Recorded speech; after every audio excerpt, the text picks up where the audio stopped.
உம்மை நம்பி வந்தேன் நான் வெட்கப்படல உந்தயவென்னை கைவிடல வெறும் கையாய் கடந்து வந்தேன் இரு பரிவாரங்கள் எனக்கு தந்தீர் வெறும் கையாய் கடந்து வந்தேன் இரு பரிவாரங்கள் எனக்கு தந்தீர்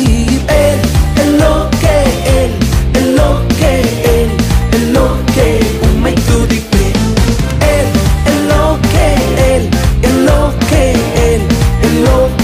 உம்மை துதிப்பேன்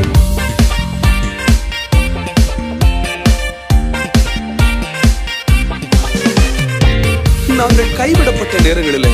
எங்களோடு உடன்படிக்கை செய்து எங்களை உயர்த்தினீரே காயப்பட்டு நின்றேன் கண்ணீரில் சென்றேன் கலங்கின எனக்காக இறங்கி வந்தீர் காயப்பட்டு நின்றேன்